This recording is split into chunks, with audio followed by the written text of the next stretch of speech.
안녕하세요. 네, 만나서 반갑습니다. 지난주에도 만났죠?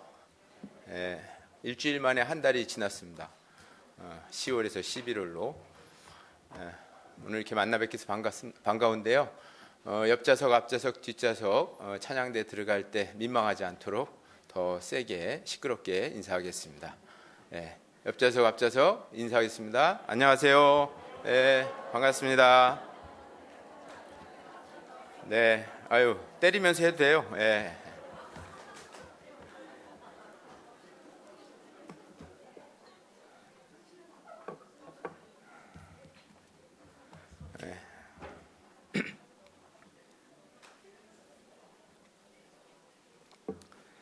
아주 좋은 아침입니다.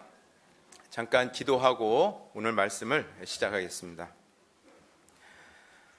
사랑이 풍성하신 거룩하신 우리 아버지 하나님, 저희 영혼을 사랑하셔서 저희가 알지 못할 때 주님은 이 천한 땅에 내려오시고 우리의 모든 죄를 짊어지신 채 십자가 위에서 모진 고난과 고통을 다 당하시고 저희 죄를 그 귀한 피로 없애주셔서 저희들 저 영원한 천국에 들어갈 수 있는 산 소망을 주신 우리 주님께 진심으로 감사합니다.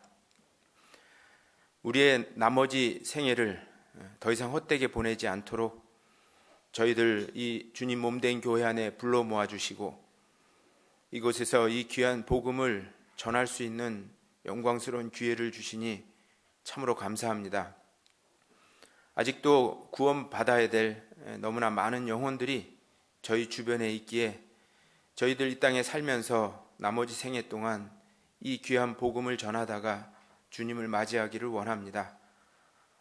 사랑하는 가족들, 친구들, 이웃들, 또 온 세상에 복음 전하는 저희의 생애가 조금도 부족함이 없도록 주님 몸된 교회 안에서 저희를 양육시켜 주시고 주님의 일꾼 삼아 주시기를 간절히 기도합니다. 교회는 내일부터 또 낮전도 집회를 준비합니다. 주님께서 이번 집회에도 많은 이뤄진 영혼들을 참석해 주시고 풍성한 구원의 열매가 맺힐 수 있도록 주님 역사해 주시옵소서. 우리 교회 전 성도들 이 집회를 위해 기도하고 또 전도할 수 있도록 주님이 인도해 주시기를 원합니다. 말씀을 전하시는 유정환 목사님, 주님 능력의 손길로 그 입술을 주관해 주시고 한 주간 건강과 지혜와 총명을 주셔서 말씀을 유감없이 전하도록 인도해 주시옵소서. 또 11월 18일부터는 우리 고3과 청년들이 전도 집회를 준비합니다. 동일한 하나님의 은혜를 이 집회에 베풀어 주시고 많은 영혼들이 구원받는 역사가 일어나도록 도와주시옵소서. 말씀 대언하시는 최준호 전도사님 입술에도 하나님의 능력을 갑절이나 더 해주시기를 이 시간 간구합니다. 또 교회가 행하고 있는 모든 일들 주님이 앞서 행해 주시고 모든 성도들 관심 갖게 해주셔서 교회 일이 모든 순적하게 진행될 수 있도록 도와주시길 원합니다. 지금 이 시간 해외에서 복음을 위해 수고하고 계시는 선교사님들의 가정을 일일이 기억해 주시고 특별히 저희들이 후원하고 있는 독일의 세 개 교회와 필리핀 두마게티 교회를 주님 풍성한 열매 맺는 교회로 만들어 주시길 원합니다. 각 교회의 성도들의 마음을 묶어주시고 능력의 말씀을 통해서 그 먼 땅에도 굳건한 교회들이 더 많이 세워질 수 있도록 주님이 역사해 주시기를 원합니다. 저희 가운데 병중에 있는 형제 자매님들 능력의 손길로 주님이 치료해 주시고 건강한 몸으로 나머지 생에 복음을 위해 살 수 있도록 도와주시고 또 시험과 고난 중에 있는 형제 자매님들도 실족하지 않도록 하나님 말씀으로 든든히 붙잡아 주셔서 주님 다시 오실 때 저희와 함께 영광스럽게 주님을 맞이할 수 있도록 도와주시옵소서. 오늘 각 사람에게 필요한 하나님의 말씀이 그 마음판에 깊이 새겨져서 이 말씀이 능력이 되어 우리 몸을 통해 나타나 하나님께 영광이 될 수 있도록 인도해 주시기를 간절히 원하며 우리 주님 예수님 이름으로 기도합니다. 아멘. 우리 디도서를 먼저 찾겠습니다. 디도서 2장 11절부터 14절까지입니다. 디도서 2장 11절부터 349페이지 신약성경, 디도서 2장 11절부터 14절까지입니다.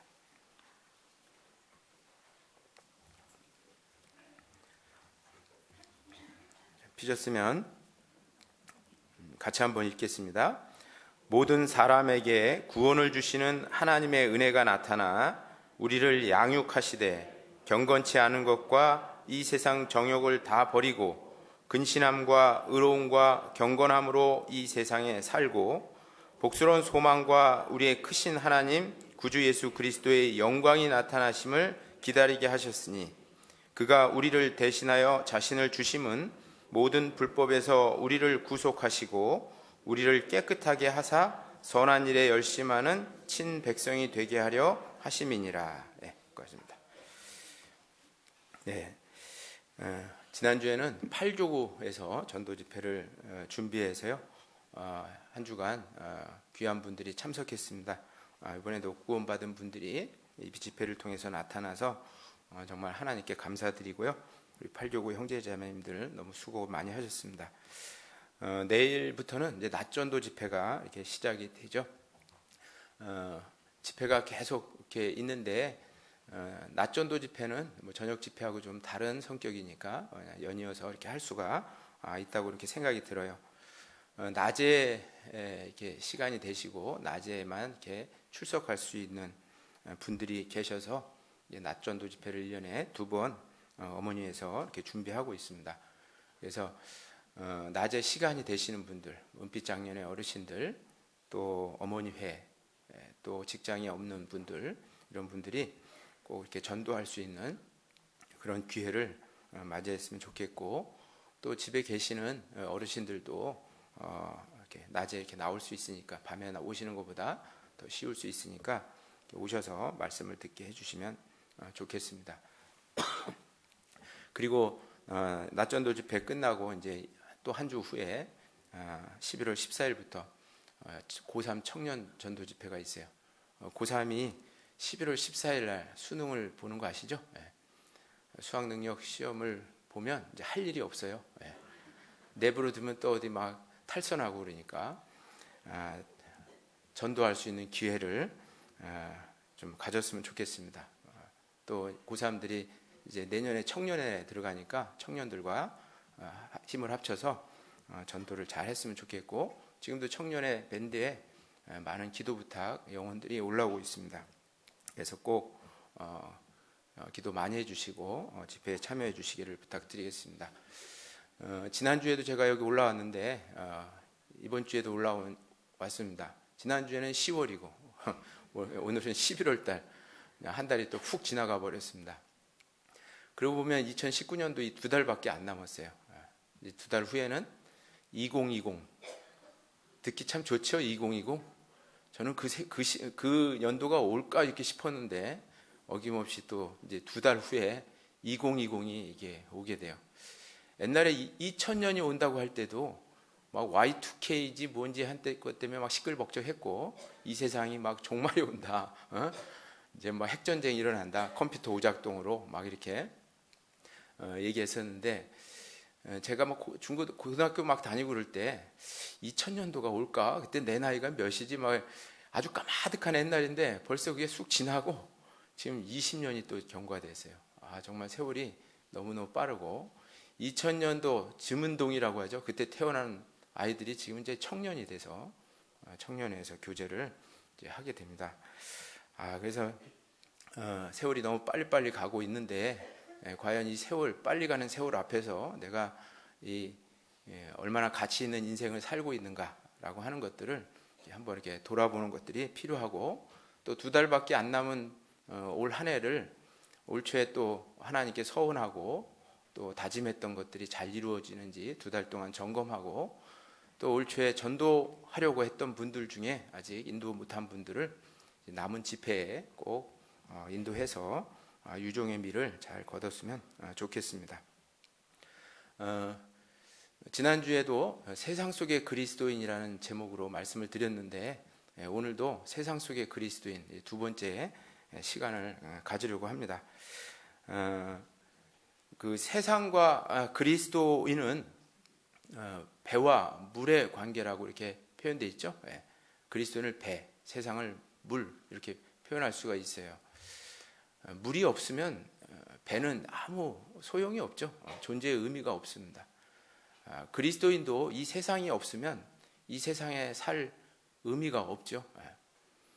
그런데 물이 뱃속에 들어가면 배가 침몰하는 것처럼 이 세상의 문화들이, 세속적인 문화들이 그리스도인의 생각과 생활 속에 들어오면 이제 그리스도인도 망하는 생활이 되게 됩니다.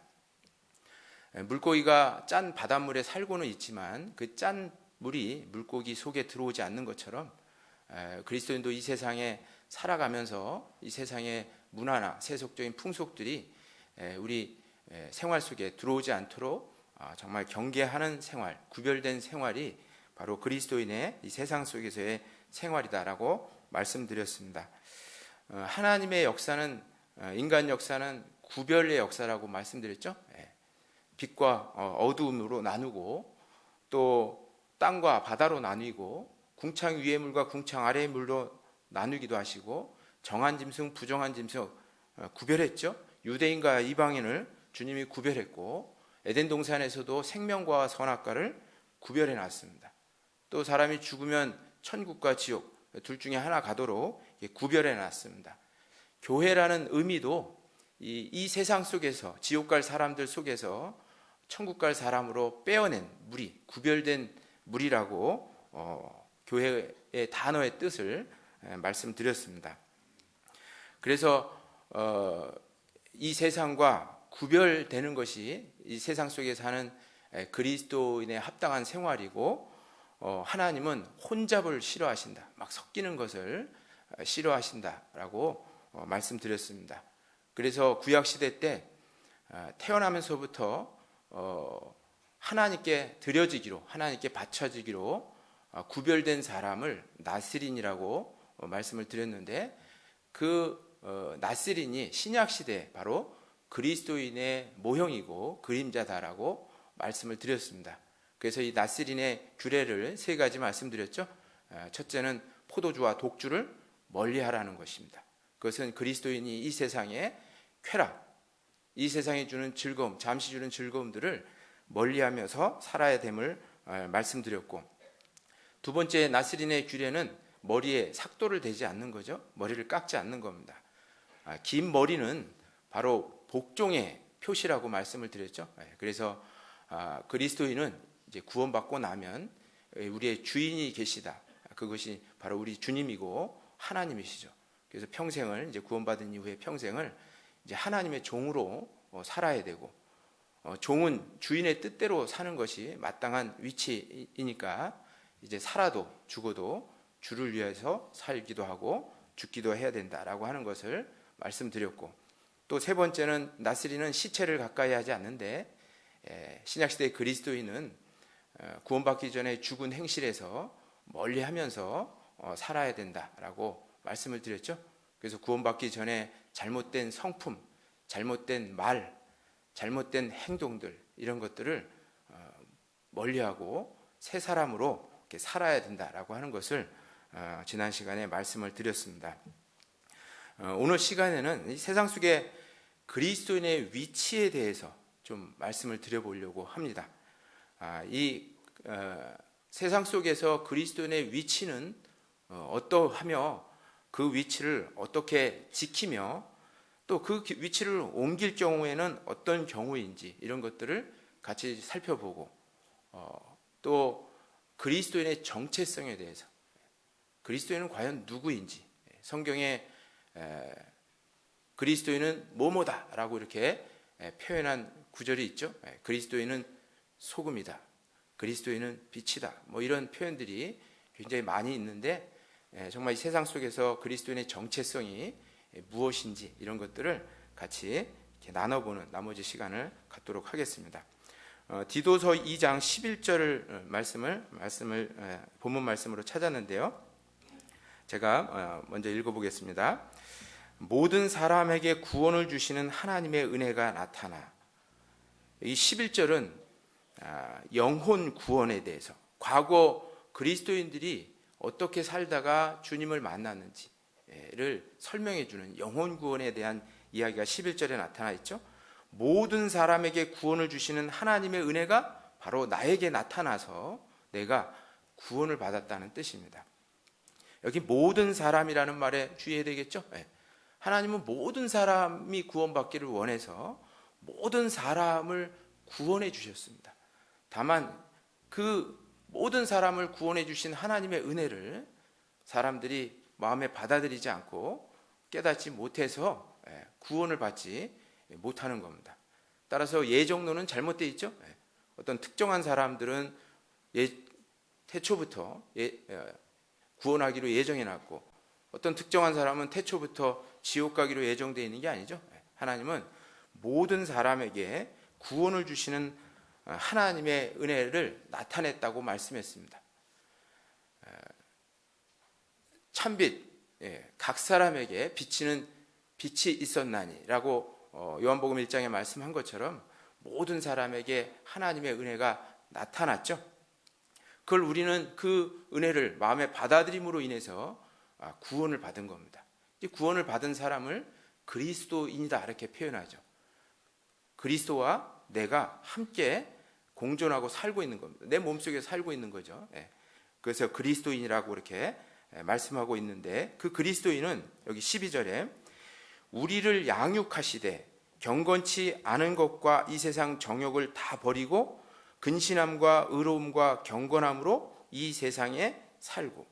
이 12절의 말씀은 구원받은 그리스도인, 하나님의 은혜를 받은 그리스도인들이 어떻게 살아야 하는지, 이 생활 구원에 관한 현재 어떻게 살아야 되는지를 설명해 주고 있는 겁니다. 우리를 양육하시되, 이 우리가 누구예요? 바울의 서신을 받는 디도죠. 거듭난 그리스도인입니다. 거듭난 그리스도인을 하나님이 이 교회 안에서 양육시켜 주시죠. 그래서 경건치 않은 것과 이 세상의 정욕을 다 버리고, 구원받기 전에 경건치 않은 생활, 정욕적인 생활들을 버리고 근신함과 의로움과 경건함으로 이 세상에 살고. 그리스도인은 이 세상 떠나라고 말씀하지 않았습니다. 여기 말씀대로 이 세상에 살으라고 말씀하고 있어요. 구원을 받으면 타락한 이 사람들과 사귀지 말라 했다는 그 말이 도무지 그 사람들하고 사귀지 말고 속세를 떠나서 저 산속에 박혀서 깨끗하게 살라는 표현이 아니에요. 그것은 이 세상 이상한 종교들이 가르치는 것이고, 구원받은 그리스도인은 이 타락한 세상에서 살아야 됩니다.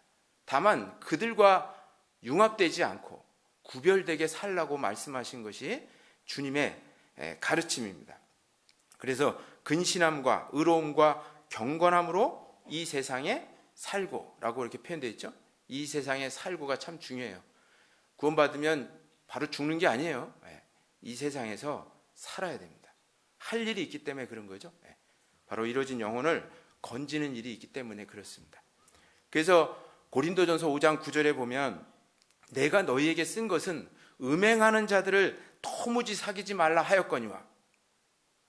주님이 음행하는 자들을 사귀지 말라 이렇게 말씀했는데, 이 말씀의 진정한 뜻이 뭐냐 하면, 이 말은 이 세상에 음행하는 자들이나 탐하는 자들이나 토색하는 자들이나 우상 숭배하는 자들을 도무지 사귀지 말라 하는 것이 아니니, 만일 그리하면 너희가 세상 밖으로 나가야 할 것이니라 라고 말씀했어요. 음행하는 자를 사귀지 말라는 뜻이 그 사람들하고 뭐 이렇게 말도 섞지 말라는 뜻이 아니에요. 그들을 사귀어서 건져내야 되죠. 우리가 무슨 뭐 구별된 무리들만 생활한다면, 구원받은 사람들과 생활한다면 이런 데 교회를 만드는 게 아니라 진짜 절간처럼 저 산속에다가 만들어서 우리끼리 따로 모여서 살아야 됩니다. 그런데 주님은 그걸 원하는 것이 아니죠. 이 타락한 세상에 그리스도인이 살기를 원하는 거예요. 어떻게 살기를 원해요? 이전에 구원받기 전에 경건치 않은 것, 또 이 세상의 정욕들을 다 버리고 근신함과 의로움과 경건함으로 살기를 원한다고 말씀하고 있습니다. 그래서 이 세상에 그렇게 살다가 주님이 다시 오시면 이제 주님을 맞이하는 겁니다. 그래서 13절이 이제 몸의 구원이 나타나 있죠. 13절 말씀에 복스러운 소망과 우리의 크신 하나님 구주 예수 그리스도의 영광이 나타나심을 기다리게 하셨으니, 이게 몸의 구원이죠. 예수님이 이제 공중에 재림하시면 구원받은 그리스도인은 이 세상을 털고 이제 들림 받아서 올라갑니다. 그것이 그리스도인의 최대의 소망이죠. 그죠? 이 썩어질 세상, 없어질 세상에 소망을 두는 것이 아니라 구별된 생활을 하면서 주님 맡긴 일을 하는 거예요. 그것이 우리를 구원해 주신, 그리스도인을 구원해 주신 목적이라고 이제 14절에 말씀한 겁니다. 그러면서 14절에 그가 우리를 대신하여 자신을 주심은 모든 불법에서 우리를 구속하시고, 왜 예수님이 우리 대신 십자가에 달려 죽었습니까? 모든 불법에서 우리를 구속하셨다. 구속이라는 말은 형사가 구속했다는 뜻이 아니죠. 우리의 죄값을 다 갚아서, 속자가 갚을 속자죠. 우리의 죄값을 다 십자가 위에서 다 치르시고 우리를 구해 주셨다. 그게 구속입니다. 영어로 리뎀션이라고 나와 있죠. 형사가 구속하는 그런 단어가 아니에요. 우리를 구속하시고 그 다음에 뭐예요? 우리를 구원해 주신 다음에 우리를 깨끗하게 만드시는 거예요. 그게 교회 안에서 우리를 양육시켜 주시고 이 세상에 우리가 살아야 될 지향점입니다. 왜 우리를 깨끗하게 해요? 선한 일에 열심하는 친백성이 되게 하려 하심이라. 이 선한 일이 뭐예요? 하나님 보실 때 가장 착한 일, 선한 일은 지옥 갈 영혼을 건져내는 겁니다. 지옥 갈 영혼을 건져내는 일이 하나님 보실 때 가장 선한 일이고 착한 일이에요. 그걸 하는 사람을 나의 친백성이 되게 하려 하심이라.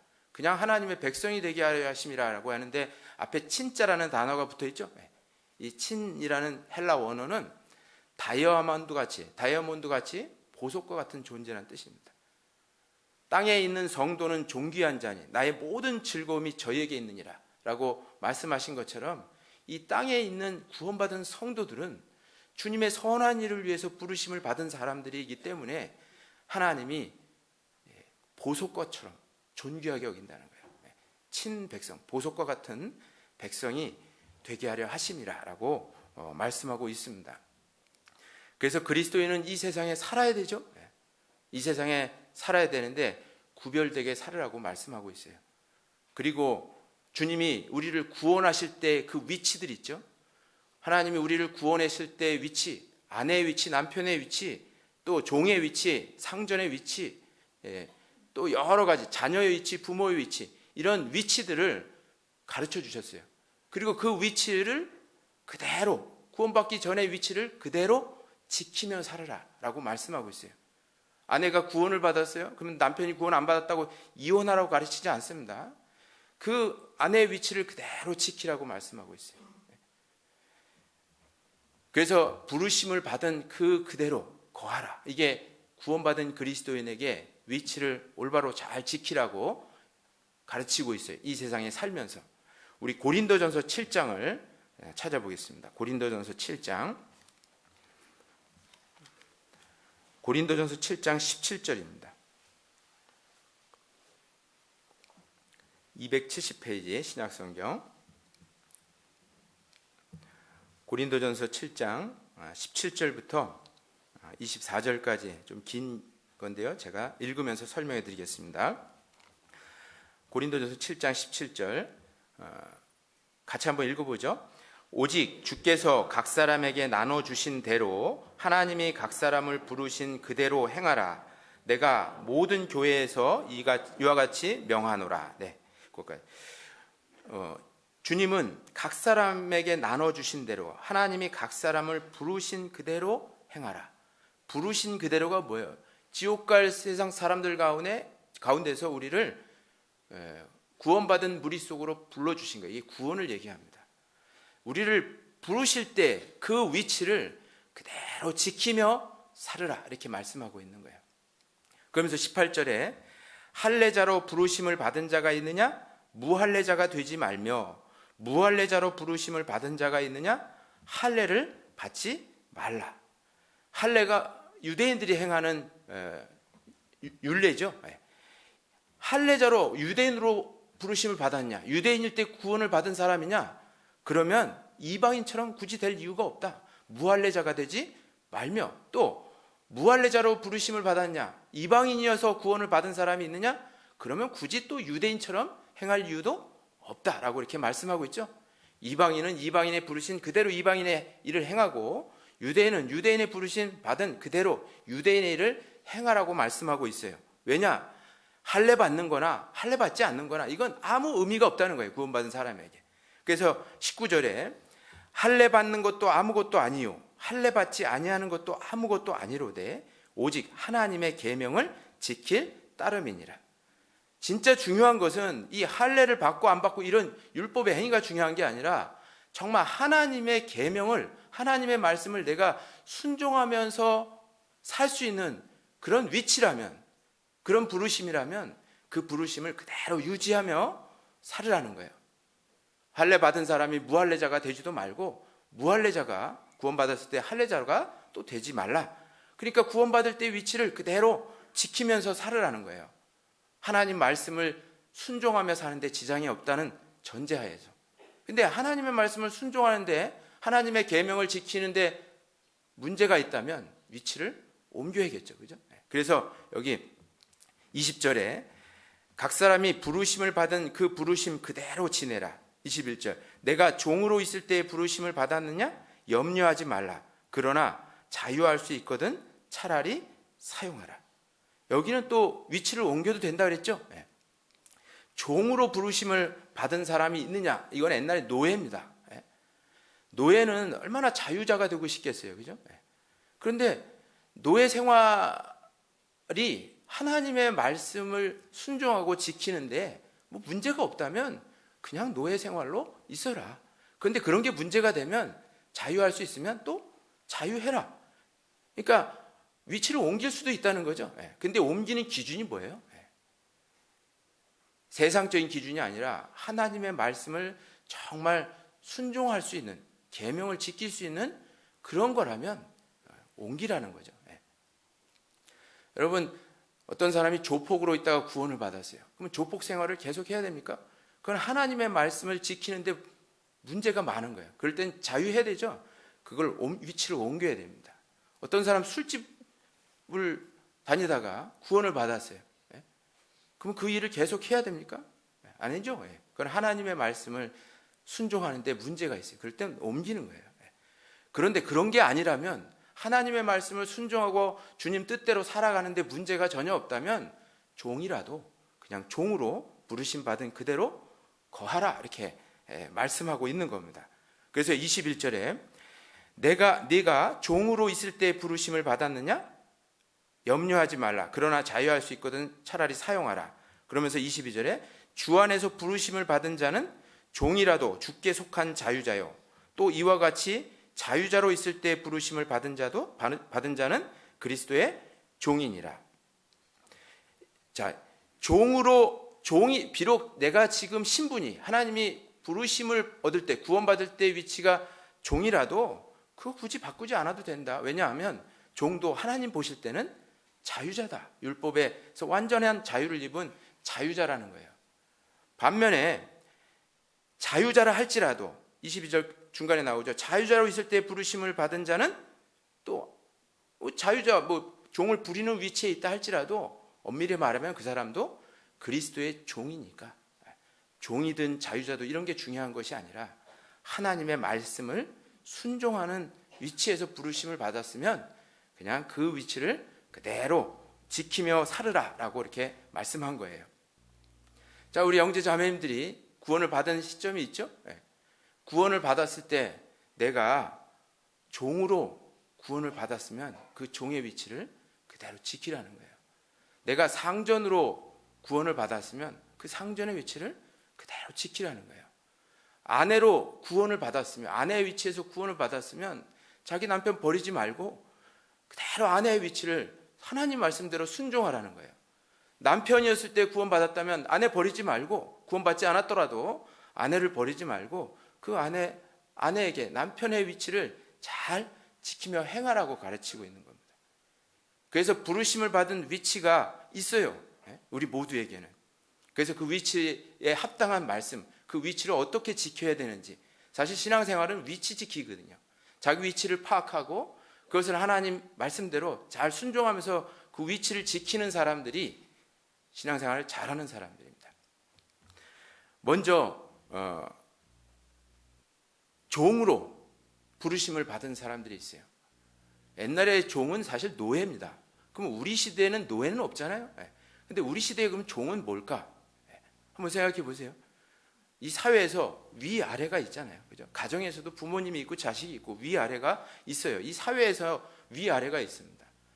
여기 학생들은 학교에 가면 위에 계신 선생님이 계시고 나는 아래에 있는 종의 위치예요.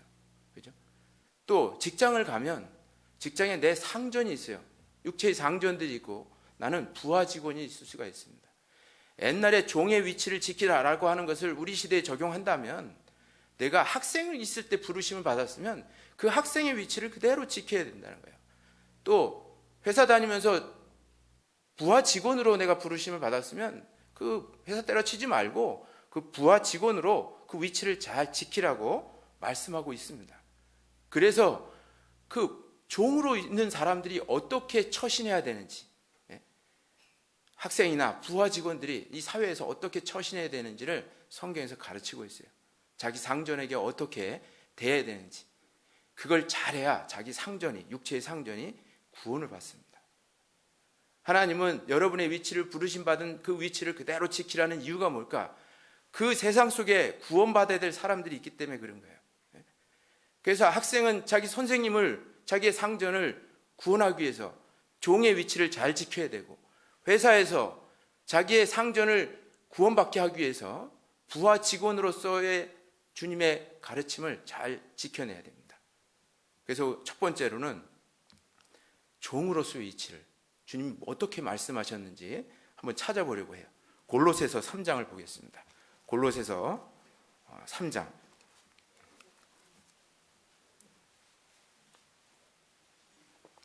골로새서 3장 22절입니다. 22절, 23절, 24절입니다. 골로새서 3장 22절부터 24절까지. 자, 피셨으면 같이 한번 읽어보겠습니다. 종들아, 모든 일에 육신의 상전들에게 순종하되 사람을 기쁘게 하는 자와 같이 눈가림만 하지 말고 오직 주를 두려워하여 성실한 마음으로 하라.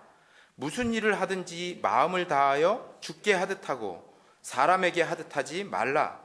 이는 유업의 상을 주께 받을 줄 알미니 너희는 주 그리스도를 섬기느니라. 자, 여기 22절에 종들아, 아랫사람들한테 얘기한 거예요. 내가 이 사회 속에서 내가 섬겨야 될 상전들이 있죠. 그 종의 위치에 있을 때 어떻게 하라고 말씀했냐면 모든 일에 육신의 상전들에게 순종하라. 자기 육신의 상전들한테 순종하라 그랬죠. 거역하지 말라고 말씀했어요. 사람을 기쁘게 하는 자와 같이 눈가림만 하지 말고, 눈가림은 사람을 기쁘게 할 때 하는 거예요. 사람에게만 보이려고 한다면 육신의 상전이 있을 때만 잘하는 척해요. 그리고 육신의 상전이 없을 때는 어떻게 합니까? 또 땡땡이 피고 불순종하고 멋대로 살아요. 그리스도는 절대 그렇게 하지 말라는 거예요. 사람을 기쁘게 하는 게 아니라 우리는 주를 기쁘게 하는 거예요. 그래서 여기 그 뒤에 말씀이 22절 중간에 오직 주를 두려워하여 성실한 마음으로 하라. 여기 오직 상전을 두려워하여 성실한 마음으로 하라 이렇게 써 있지 않죠? 주님을 두려워하라는 거예요. 상전을 두려워하는 게 아니라, 왜냐? 주님은 내 상전이 있을 때나 없을 때나 항상 나를 지켜보고 계시거든요. 그래서 눈가림만 하는 건지 형식적으로 하는 건지 이런 거를 주님이 다 알아요. 그래서 주님을 두려워하는 마음으로, 성실한 마음으로 육체의 상전들에게 순종하라. 요즘 학교 다니면 학생들이 교권이 완전히 뭉개가 돼가지고 선생님을 선생님으로 알지 않아요. 요즘.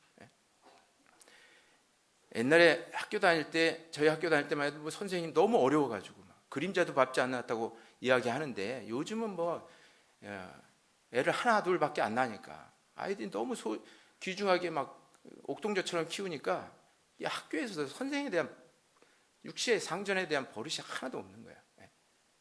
그것도 막 학부모들이 조장을 하고, 자기 아들만, 자기 자식만 훌륭한 줄 알고 그러죠.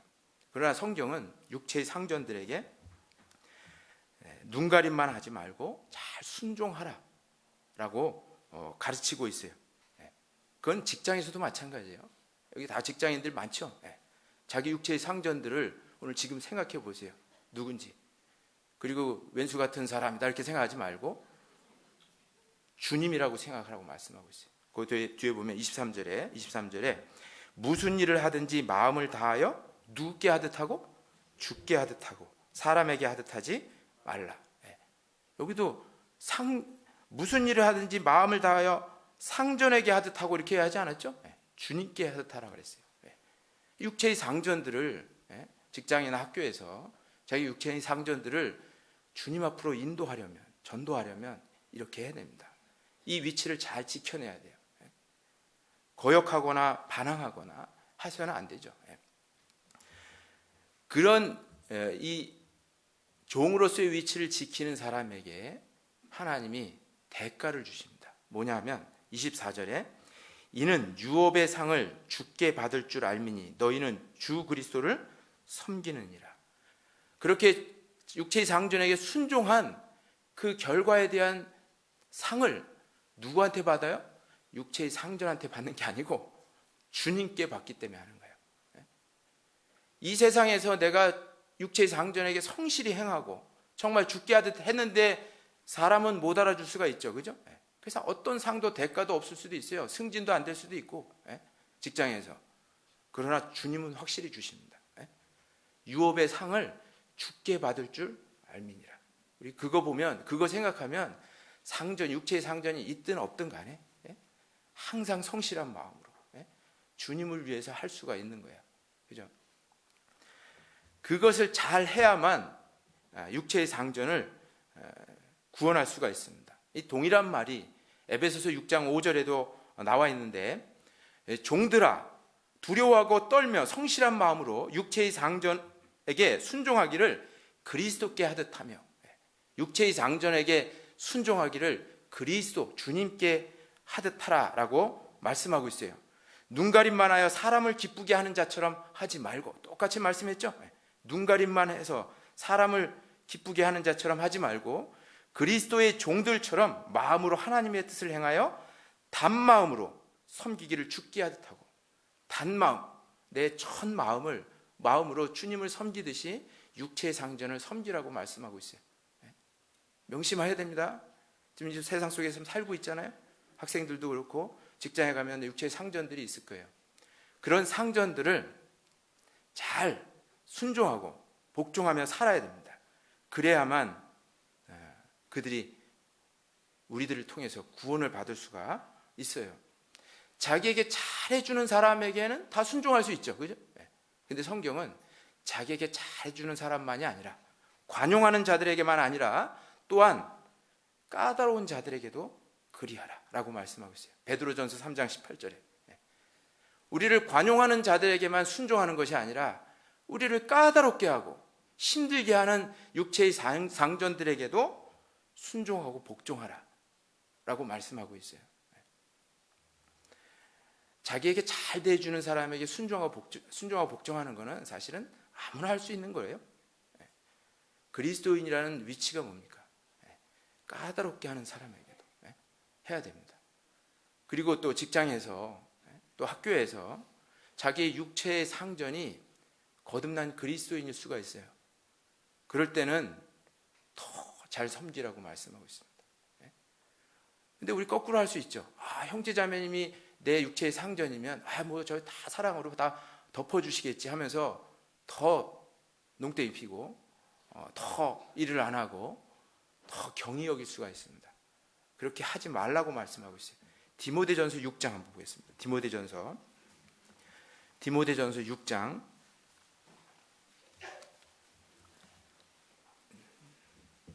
6장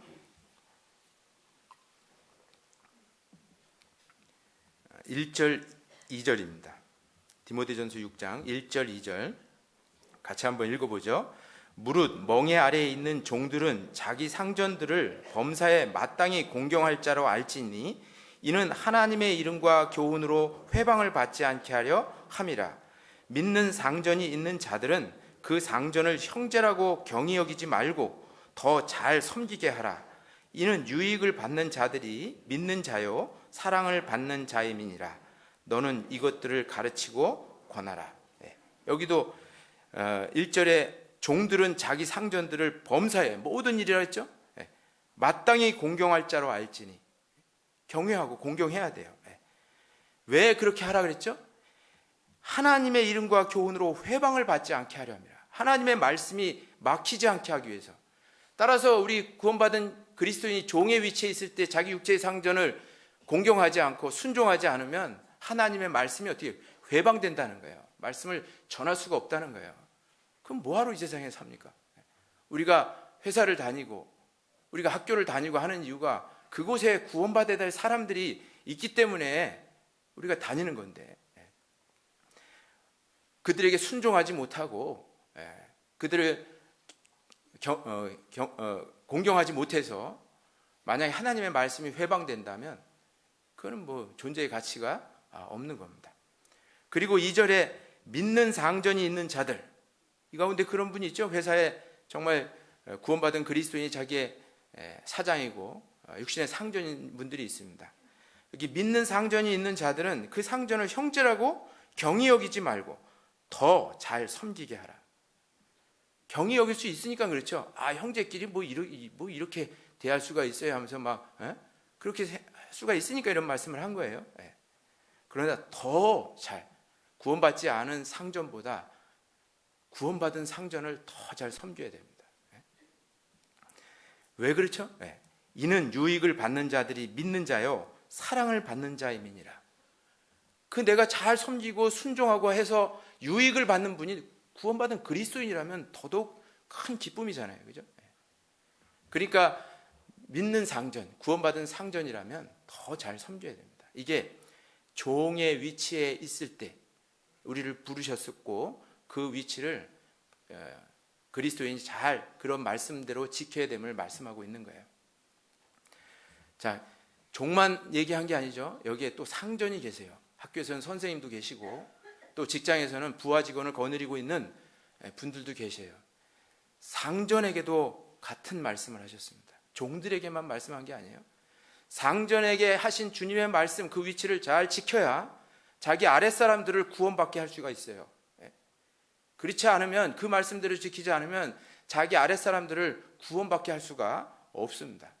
우리 에베소서 6장을 찾아보겠습니다. 에베소서 6장 9절입니다.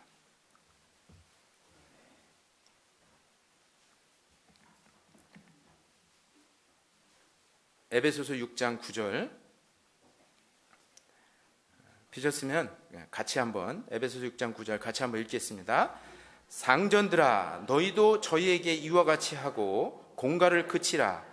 이는 저희와 너희의 상전이 하늘에 계시고 그에게는 외모로 사람을 취하는 일이 없는 줄 너희가 알미니라.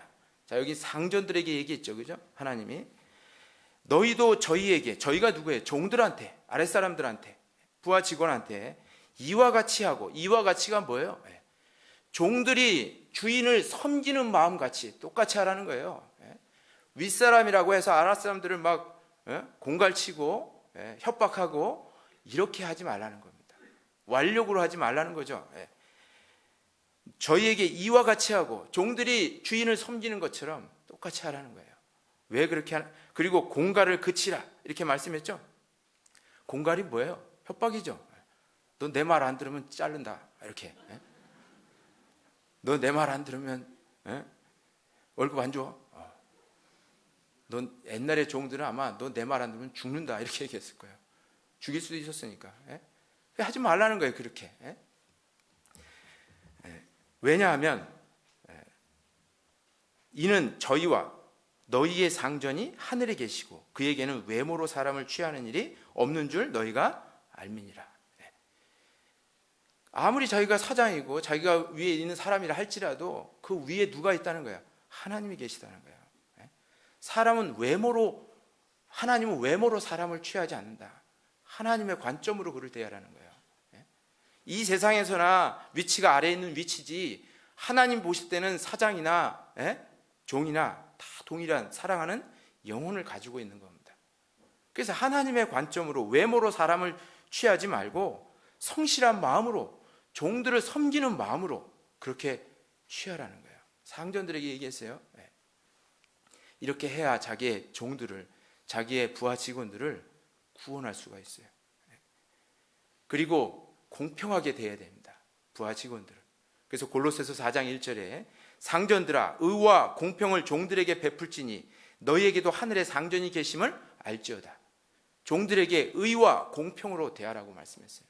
똑같이 대해주라는 거죠. 하나님이 모든 영혼을 동일하게 존귀하게 여기는 것처럼 사람을 외모로 취하지 말고 아래 직원, 이 세상에 천한 사람이다, 내 부하 직원이다 이렇게 생각하지 말고 하나님이 보실 때 존귀하게 여기는 영혼을 가진 사람이다 이렇게 생각하고 섬기라고 말씀하고 있어요. 여러분 상전들이 만약에 종들에게 그렇게 대해보세요. 그럼 얼마나 종들이 감격하겠어요. 그래서 그 상전에게 자동으로 순종하고 자동으로 복종하고자 하는 마음이 정말 생길 겁니다. 우리같이 하나님 말씀을 불순종하고 타락한 인생이 왜 구원받고 왜 하나님의 말씀을 이렇게 순종하고 따르고자 하는 자원하는 마음이 왜 갑자기 생겼죠? 하나님 사랑 때문이에요. 그죠? 하나님이 우리에게 사랑을 부어주셨기 때문에 그래서 자동으로 순종하는 마음이 생기는 겁니다. 종들에게 그렇게 하라는 거예요. 종들에게. 주님이 우리를 사랑하신 것처럼, 예수님이 제자의 발을 씻기신 것처럼 그렇게 섬기라는 겁니다. 너희도 저희에게 이와 같이 하되, 종들만 주인을 섬기라는 것이 아니죠. 상전들에게도 그렇게 말씀하고 있는 겁니다. 그렇게 하면 하나님이 구원해 주세요. 이 세상에는 얼마나 막 차별 대우를 받아요. 사람의 신분에 따라서, 사람의 학력에 따라서, 사람의 권력에 따라서 얼마나 차별을 받습니까? 부자들이 대접받고 가난한 사람 천대받고. 교회는 그런 게 아니라는 거예요. 정말 구원받은 그리스도인이라면 이 세상 신분에 따라서 사람을 차별하지 말라고 가르치고 있습니다. 우리 야고보서 2장을 한번 찾아보죠. 야고보서 2장 1절입니다.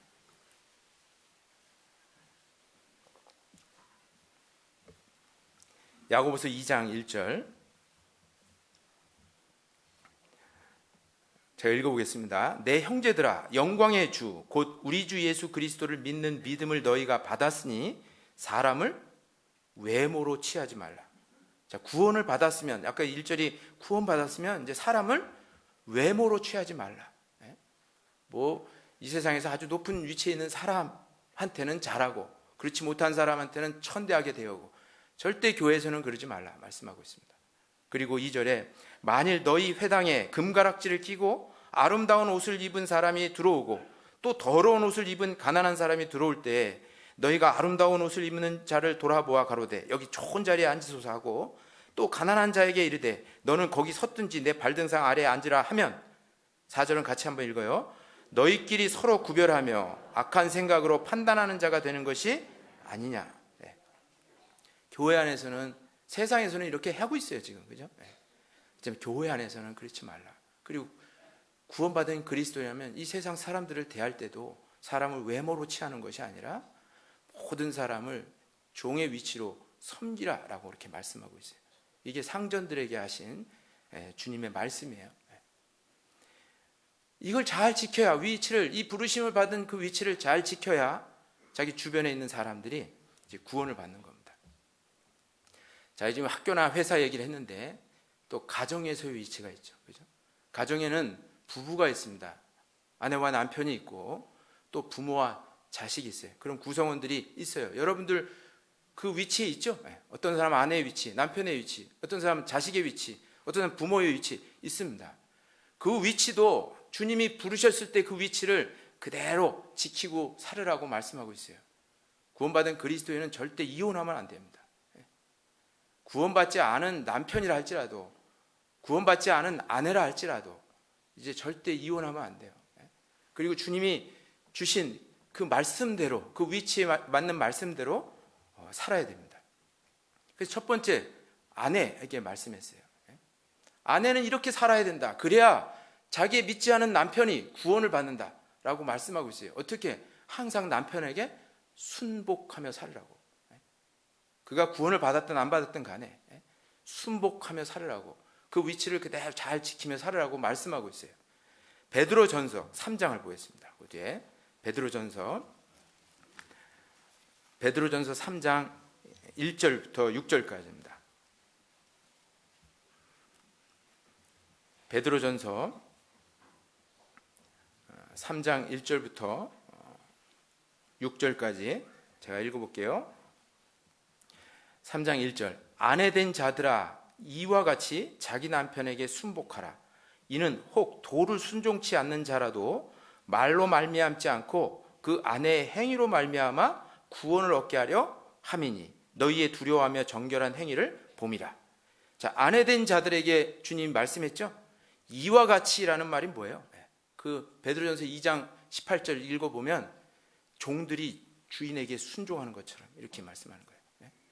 종이, 노예가 자기 주인에게 순종하는 것처럼 자기 남편에게 순복하라. 순복이 뭔지 아시죠? 순종하고 복종하라. 순종이라는 말은 뭐예요? 자기가 동의하는 것이에요. 남편이 얘기한 것에 자기가 동의해서 따라가는 거예요. 그건 쉽죠. 복종은 뭐예요? 근데 자기 생각은 좀 다른 거예요. 그래도 남편의 생각대로 복종하라는 겁니다. 순종하고 복종하라. 왜 그렇게 하라 했죠? 이는 혹 도를 순종치 않는 자라도 말로 말미암지 않고 그 아내의 행위로 말미암아 구원을 얻게 하려 합니다. 여러분, 남편이 구원받지 않은 남편이 구원받는 방법이 뭐예요? 자기 남편에게 순종하고 복종하는 거예요. 복음을 말로만 전한다고 되는 게 아니에요. 이 복음은 말로 전하는 게 아니에요.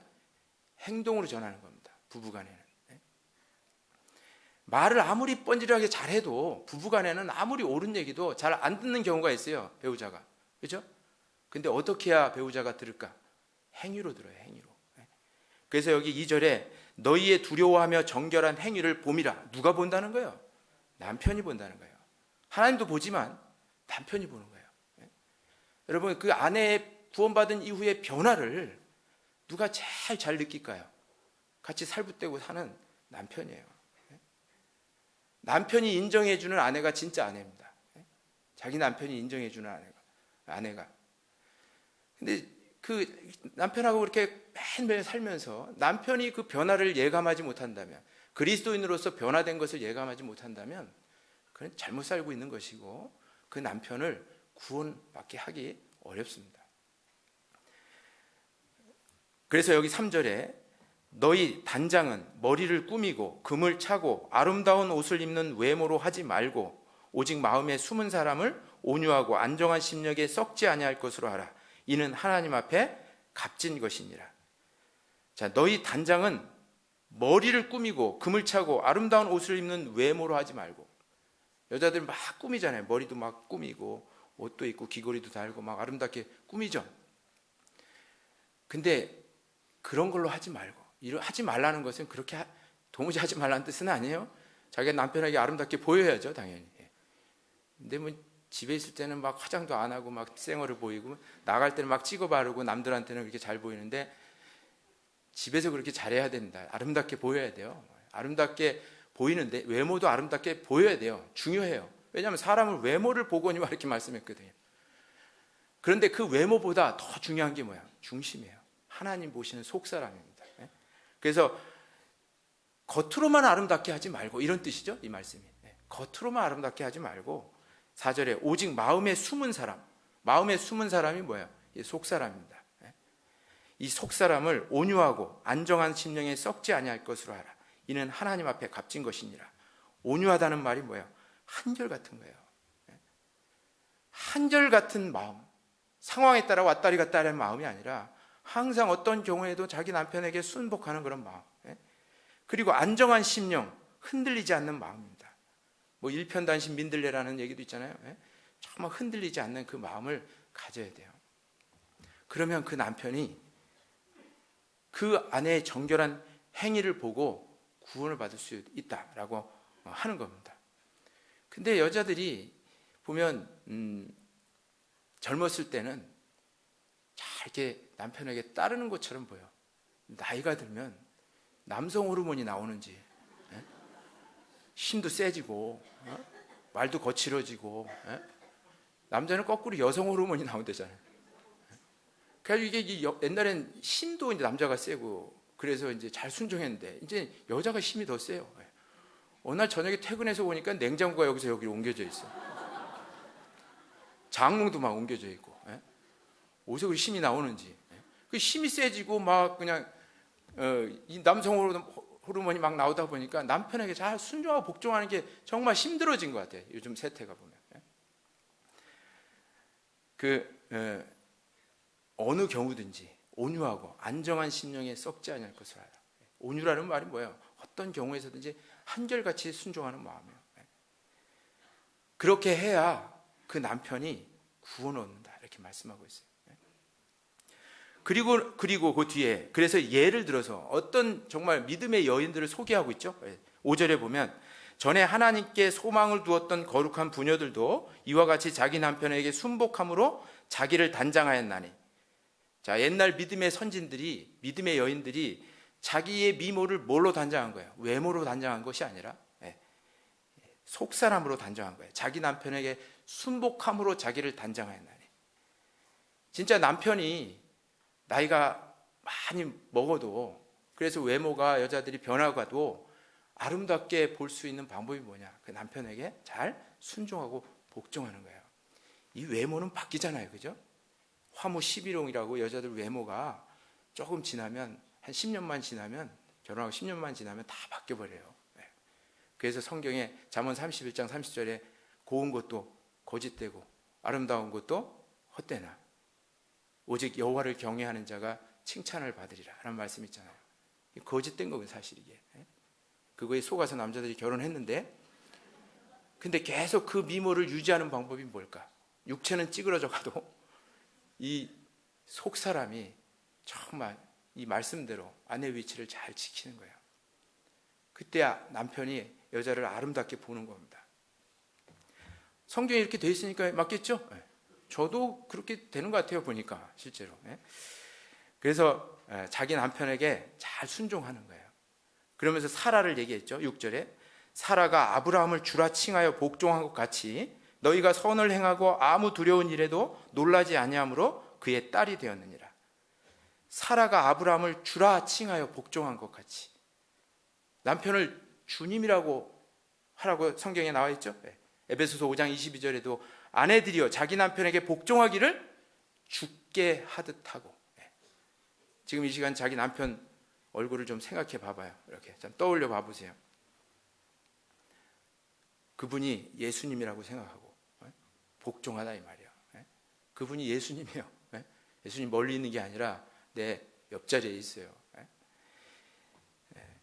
사라가 아브라함을 주라 칭했다. 근데 사실 아브라함이 남편으로서는 훌륭한 사람이 아니에요. 아세요? 그가 믿음의 선진이고 믿음의 사람이고 믿음의 조상이고 훌륭한 사람이지만 신앙적으로는 남편으로서는 별로 훌륭한 사람이 아닙니다. 자기 아내 사라를 2번이나 버려버렸어요. 그러면 남편은 빵점 아니에요? 별로 이렇게 순종하고 싶지 않은 남편 아니겠습니까? 그럼에도 사라가 아브라함을 주라 시인했다고 말씀했어요. 그래서 모든 사람의 딸이 되었느니라, 모든 사람의 표본이 되었다, 이렇게 말씀하고 있는 겁니다. 그래서 자기에게 잘 대해주는 남편에게만 그런 게 아니라 자기를 까다롭게 하고 힘들게 하는 사람에게도 순복하는 거예요. 그래야 그 남편을 구원할 수가 있습니다. 남편이 남편으로서의 위치를 제대로 지키지 못하고 남편으로서의 삶을 제대로 살지 못한다 할지라도 순종하고 복종하라, 이렇게 가르치고 있어요. 그래서 절대 자기 믿지 않는 남편 절대 버리지 말라고 성경에서 가르치고 있어요. 믿지 않는 남편도 버리지 않는다면 믿는 남편이라면 절대 버리면 안 되죠. 더 버리면 안 되는 겁니다. 그죠? 이혼하지 말라고 성경이 가르치고 있어요. 고린도전서 7장을 보겠습니다. 고린도전서 7장. 고린도전서 7장 13절입니다.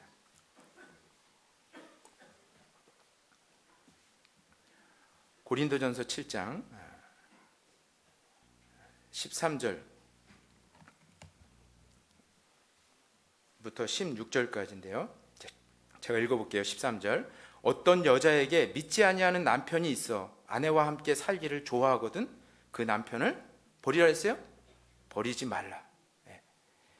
또 14절에 믿지 아니하는 남편이 아내로 인하여 거룩하게 되고 믿지 아니하는 아내가 남편으로 인하여 거룩하게 되나니 그렇지 아니하면 너희 자녀도 깨끗이 못하니라. 그러나 이제 거룩하니라. 여기 믿지 않는 배우자가 있다면, 아내에게 믿지 않는 남편이 있다면 그 믿음에 대해서 다르다고 해서 그 남편을 버리지 말라고 절대 말씀하고 있어요. 아내와 함께 살기를 좋아하거든 남편을 어떤 경우에도 버리지 말라. 그 버리지 않는 이유가 뭐예요? 그 자녀들을 위해서라도. 원래 이혼하면 상처를 크게 받는 자들이 누구냐면 자녀들이에요. 그러니까 자녀가 거룩하게 하려면 어떤 경우에도 이혼하지 말라 이렇게 말씀하고 있어요. 제가 어떤 경우에도 이혼하지 말라 하니까 성경 좀 그 뒤에 읽어본 분은 이혼 갈리거든 갈리게 하라고도 돼 있는데요 뭐 이렇게 또 얘기해요. 그거 한번 읽어볼게요. 진짜 그게 그 말인지. 그 뒤에 15절에 보면 15절에 혹 믿지 아니하는 자가 갈리거든 갈리게 하라. 형제나 자매나 이런 일에 구속받을 것이 없느니라. 근데 그 뒷말씀이 참 중요해요. 같이 한번 읽어봐요. 그러나 하나님은 화평 중에서 너희를 부르셨느니라. 16절에 아내 된 자여 내가 남편을 구원하는지 어찌할 수 있으며 남편 된 자여 내가 내 아내를 구원하는지 어찌할 수 있으리요. 여기 15절에 상대가 이혼하자 갈리자 하면 갈릴 수 있다. 이혼의 조건은 된다 이렇게 말씀하고 있어요. 그러나 나와 있죠. 그러나 왜 그러나라를 썼을까? 그 뒤에 그것도 하지 말라는 거예요. 그쪽에서 요구를 해도 하지 말라는 거예요. 왜? 화평 중에서 너희를 불렀느니라. 너 마음이 그래 그러면 갈리자고 해서 갈렸다고 해서 그 마음이 화평하냐? 마음까지 화평하냐? 그 남편이 지옥으로 가는데 그럼 그 남편을 누가 건져내고 누가 구원할 거냐? 이걸 한번 생각해 보라는 거예요. 하나님은 화평 중에 너희를 부르셨느니라. 그래도 평강하면 하라는 얘기야. 평강할 수가 없잖아요, 근데. 그죠? 그러면서 아까 그 16절에 아내 된 자여 내가 남편을 구원하는지 어찌할 수 있으며 남편 된 자여 내가 내 아내를 구원하는지 어찌할 수 있겠냐. 그 남편 계속 살면 구원받을 수 있을 텐데 그 남편을 버려버리면 그 이혼 조건에 따라서 버려버리면 그 남편은 어떻게 구원받냐 이 말이에요. 자녀들에게도 문제가 있지만 그 배우자가 어떻게 그 영혼은 지옥으로 파멸로 이끌어가는 것이라는 거예요. 그래서 이것은 어떤 경우도 그냥 이혼하지 말라 이렇게 가르치고 있는 거예요. 이거 잘 지켜야 자기 배우자를 구원받게 할 수 있어요. 하나님은 이혼하는 것을 정말 싫어하십니다. 말라기 2장 16절에 나는 하나님 말씀했어요. 나는 이혼하는 것과 학대로 옷을 가리우는 자를 미워하노라. 만군의 여호와의 말이니라. 이렇게 말씀하셨어요. 하나님은 이혼하는 거 싫어하셔요. 학대로 옷을 가리우는 자를 미워하느라. 이혼하는 게 남편을 학대하는 거랑 똑같다 이 말이에요. 그래서 하나님은 그 이혼하는 걸 미워하신다고 말씀하고 있어요. 이혼의 조건 두 가지는 얘기했지만 그런 경우라 할지라도 인내하고 참고 기다려보라는 거예요. 그러면 네 남편을 구원할 수 있지 않겠냐, 내 아내를 구원할 수 있지 않겠냐 이렇게 말씀하고 있는 겁니다. 그래서 아내의 위치를 잘 지켜야 돼요. 우리가 아내로 있을 때 누구하고 결혼해서 내가 누구의 아내가 됐을 때 그 아내의 위치를 잘 지켜야 됩니다. 그래야 남편을 구원할 수가 있어요. 남편뿐이겠어요? 시댁 식구도 구원할 수가 있습니다. 아내만 얘기하면 좀 안 되죠, 그죠? 남편도 얘기하고 있어요. 남편에게도 얘기하고 있는데 사실 남편에게 명한 명령이 훨씬 더 어려운 겁니다. 그 명령이 뭐예요? 에베소서 5장 25절에 남편들아 아내 사랑하기를 그리스도께서 교회를 사랑하시고 위하여 자신을 주신같이 하라. 아내를 사랑하라고 명령했어요. 에베소서 5장 25절에. 근데 뭐 세상처럼 사랑하는 게 아니에요. 세상 사람처럼 사랑하는 게 아니라 그리스도께서 교회를 너를 사랑하신 같이 하라. 이게 훨씬 더 어려운 거예요. 순종하는 것보다. 예? 사랑이라는 것은 아주 포괄적인 거죠. 온유하고 오래 참고 남의 유익을 구하고 너무너무 큰 거예요. 그러니까 남자에게 명령하신 것이 훨씬 더 어려운 겁니다. 왜 근데 남자에게 더 큰 어려운 명령을 하셨을까? 여자 위에 두셨기 때문에 그런 거예요. 하나님이 많이 준 자에게는 많이 받기를 원하시고 적게 준 자에게는 적게 받기를 원하셔요. 누가복음 12장 48절에 말씀했죠. 적게 받은 자는 적게 받을 것이요 많이 준 자에게는 많이 받을 것이요. 남자에게 여자의 위에 있는 위치를 허락했기 때문에 여자보다 더 엄한 명령을 주신 거예요. 그리스도께서 교회를 사랑하시기까지 사랑하라고 말씀했어요. 그것은 그리스도가 교회를 어떻게 사랑했어요? 그리스도가 우리를 어떻게 사랑했습니까? 우리가 뭐 주님께 충성하고 주님 말씀을 잘 순종할 때 우리를 구원해 준 게 아니죠. 우리가 아직 죄인 되었을 때, 우리가 연약할 때, 우리가 하나님과 원수 되었을 때 그리스도께서 우리를 위하여 죽으심으로 하나님께서 우리에게 대한 자기의 사랑을 확증하셨느니라. 로마서 5장 8절에 말씀했죠. 말도 안 듣고 하나님 원수처럼 살고 있는 우리를 사랑한 것처럼, 그러니까 아내가 불순종해도 아내를 사랑해야 돼요. 아내가 망나니처럼 살아도 그 아내를 사랑해야 돼요. 아내가 정말 얼굴에 화상을 입어서 미모가 다 없어져도 사랑해야 돼요. 그게 그리스도께서 교회를 사랑하신 거예요. 사랑하시는 사랑입니다. 그러니까 순종보다 더 엄한 계명이에요. 저는 순종보다 사랑하는 게 더 엄한 계명이고 더 지키기 어렵다는 것을 잘 알아요. 왜냐하면 제가 막내 아들로 살아가지고 순종하는 거 잘하면서 살았습니다. 형들이 뭐 해라 그러면 그냥 순종하면 너무 편해. 그냥 따라가면. 그런데 이 장남이나 뭐 앞에 그 위에 있는 위치에 있는 분들은 많은 책임감이 따릅니다. 가정도 마찬가지예요. 왜 남편을 위에 두겠어요? 가정을 지키는 책임이 남편에게 있기 때문에 그래요. 그래서 더 엄한 명령을 준 거예요. 순종과 사랑이 훨씬 더 포괄적인 겁니다. 순종은 굉장히 지엽적인 거예요. 그래서 남편에게 더 큰 엄한 명령을 내렸어요. 그래서 로마서 15장 7절에 제가 결혼식 때 많이 얘기했죠. 이러므로 그리스도께서 우리를 받아 하나님께 영광을 돌리신 같이 너희도 서로 받으라.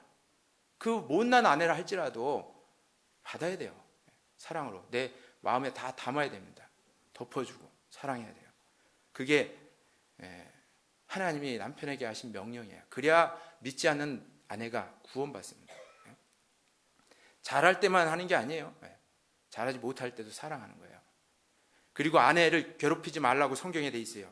골로새 3장 19절에 남편들아 아내를 사랑하며 괴롭게 하지 말라. 보통 남자가 힘이 세니까 그렇게 하는 거예요. 완력으로, 폭력으로, 또 거친 말로 아내를 대해요. 제가 그런 얘기 많이 듣거든요. 그리스도인들 중에. 그러면 그거는 아내를 아주 괴롭게 만드는 거죠. 아내에게 괴사를 행치 말라고 말씀했습니다. 우리 말라기서 찾아보죠. 말라기 구약성경 말라기서 2장 14절 15절입니다. 1329페이지 구약성경 1329페이지 말라기 2장 14절 15절입니다. 자, 피셨으면 같이 한번 읽어보죠. 너희는 이르기를 어찌 미니까 하는도다. 이는 너와 너의 어려서 취한 아내 사이에 여호와께서 일찍이 증거하셨음을 인함이니라. 그는 네 짝이요 너와 맹약한 아내로되 내가 그에게 괴사를 행하도다. 여호와는 영이 유효하실지라도 오직 하나를 짓지 아니하셨느냐? 어찌하여 하나만 지으셨느냐? 이는 경건한 자손을 얻고자 하심이니라. 그러므로 네 심령을 삼가 지켜 어려서 취한 아내에게 괴사를 행치 말지니라. 자, 어려서 취한 아내 14절 15절에 나오죠. 어려서 취한 아내가 뭐예요? 첫 번째 아내 얘기하는 겁니다. 그 뒤는 두 번째로 허락하지 않았어요. 하나님은 영이 유효하실지라도 아까 15절에 나와 있죠. 오직 하나만 짓지 아니하셨느냐. 하나님은 아내를 여러 개 두 개 혼인의 제도를 만들 수도 있었지만 한 아내, 한 남편으로 족하게 만드셨어요. 그래서 그 첫 아내 있죠? 어려서 취한 아내, 이게 괴사를 행치 말라는 거예요. 괴사가 뭐예요? 막대하는 거예요. 언어 폭력에, 육체적인 폭력에. 그리고 그걸 부양해야 되는데, 저 자식을. 그런데 버려버리는 거예요. 그렇게 하지 말라는 거예요. 조강지처라는 말 있죠? 조강지처 버리면 큰, 하나님을 버리기만 한다고 그러잖아요. 조강지처가 무슨 뜻인 줄 아시죠? 이 조자가 술찌꺼기 조자예요. 강자가 겨강자입니다. 그러니까 어려서 그 결혼해가지고 술찌꺼기 겨 이런 거 먹고 살아난 고생한 아내를 얘기하는 거예요. 그러니까 동고동락한 아내를 얘기할 때 고생하면서 동고동락한 그 아내를 표할 때 조강지처라고 얘기하는 거예요. 그런 아내를 버리지 말라는 거예요. 절대. 그래서 그게 아내를 버릴 때 괴사를 행하는 것이고 폭력을 행하는 것도 괴사를 행하는 거예요. 그렇게 하지 말라고 성경에서 남편에게 말씀하고 있는 겁니다. 베드로전 3장 7절에도 남편 된 자들아 이와 같이 지식을 따라 너희 아내와 동거하고 저는 더 연약한 그릇이요 또 생명의 은혜를 유업으로 함께 받을 자로 알아 귀히 여기라 이는 너희 기도가 막히지 않게 하려 함이라. 아내는 연약한 그릇이잖아요. 정말 남자보다 훨씬 더 약하잖아요. 체력적으로나 힘으로나 정신적으로나 다 그렇습니다. 하나님이 그렇게 설계해 놨어요. 그래서 그 아내는 너무 연약한 그릇이니까 조심스럽게 다루고 또 그 아내는 생명의 유업을 함께 받을 자래요. 함께 하나님으로부터 상급을 받을 자라고 합니다. 그러니까 귀히 여기라고 말씀했어요. 존귀하게. 왜? 그리고 또 아내를 막대하는 사람은 기도가 막혀요. 너희 기도가 막히지 않게 하려 함이라. 그래서 남편의 위치를 잘 지켜야 그 아내가 가족이 구원을 받습니다. 오늘 제가 부르심을 받은 그대로 거하라라고 말씀했죠. 그 위치를 잘 지켜야 돼요. 여기 또 자녀의 위치가 있죠. 그죠? 여기 다 부모님이 계신 분들이 있을 거예요. 부모님 돌아가신 분도 계시지만 부모님에게 어떻게 대해야 되는지도 말씀하고 있어요. 그래야 부모님이 구원받아요. 이 말씀대로 해야. 에베소서 6장 한번 찾아보겠습니다. 에베소서 6장.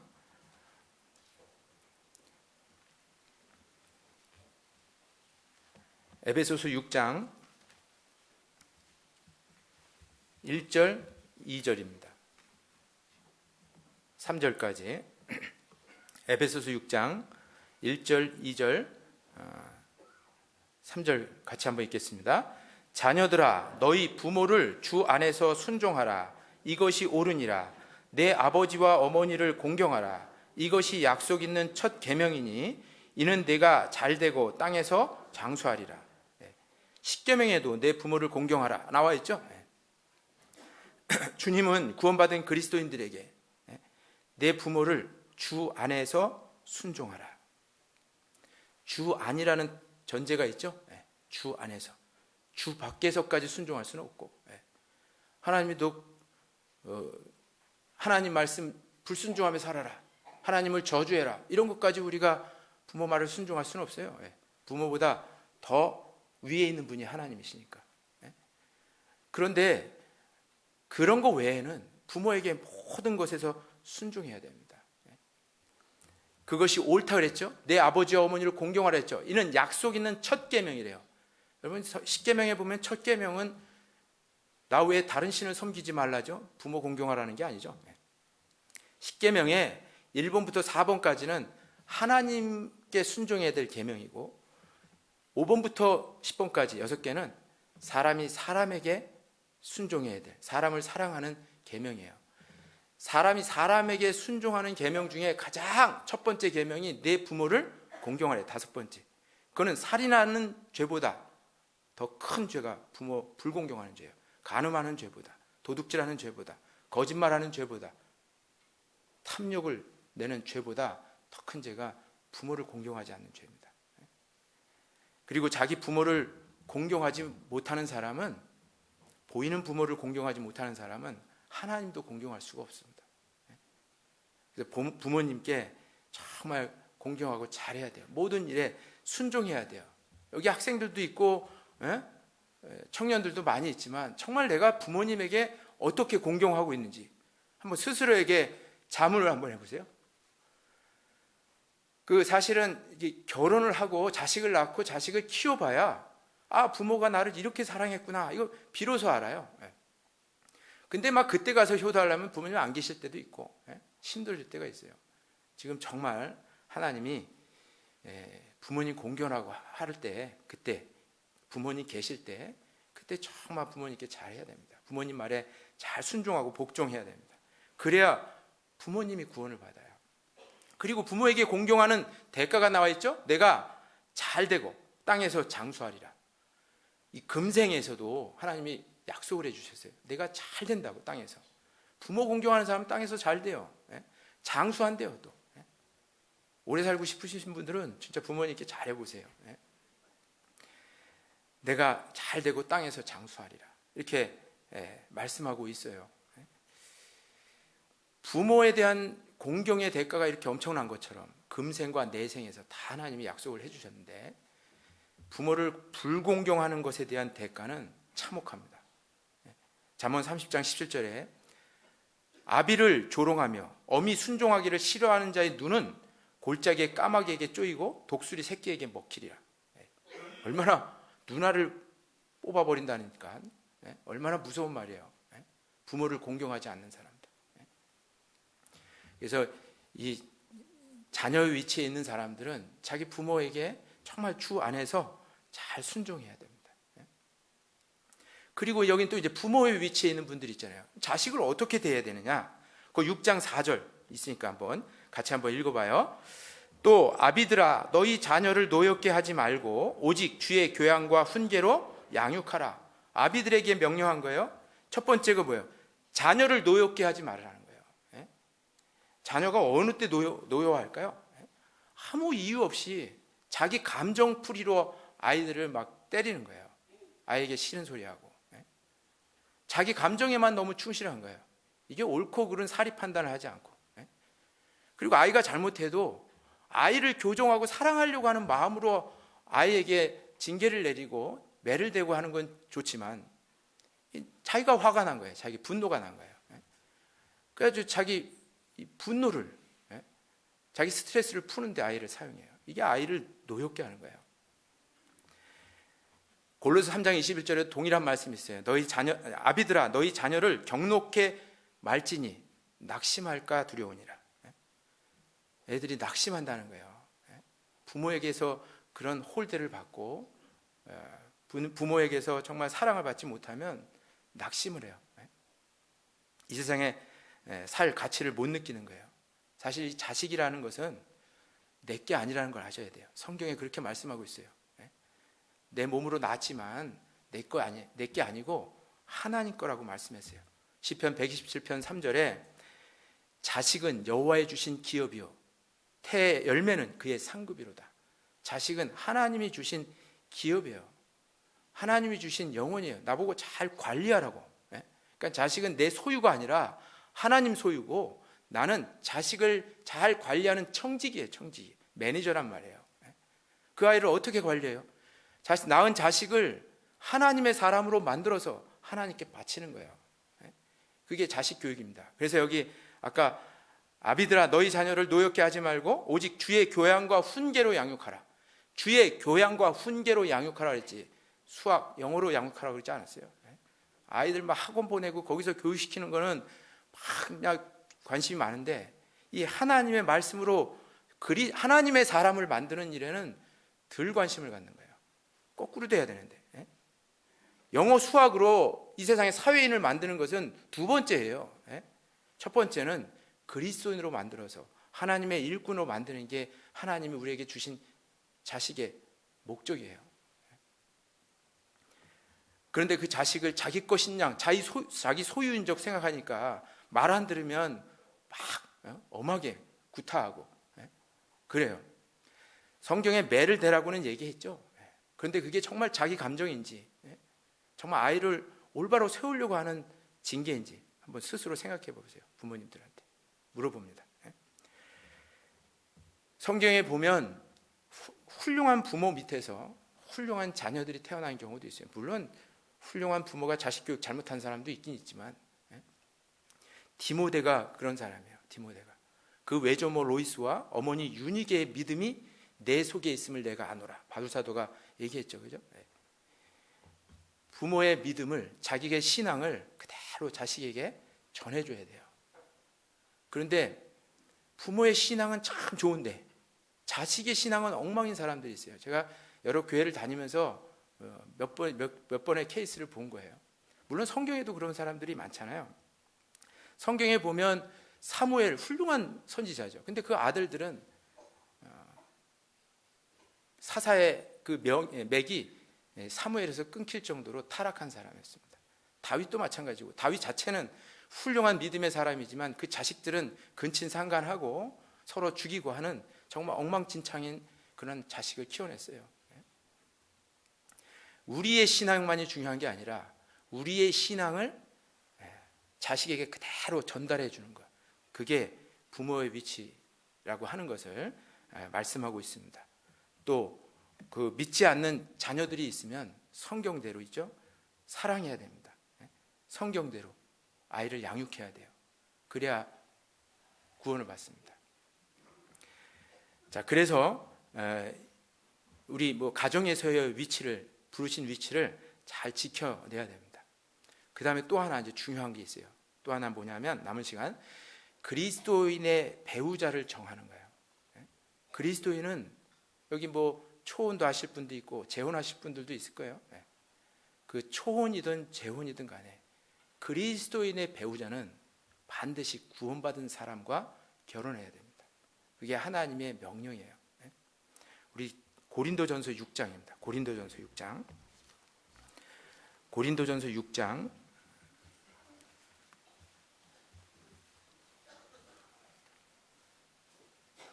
고린도후서 6장. 죄송해요. 고린도후서 6장 14절입니다.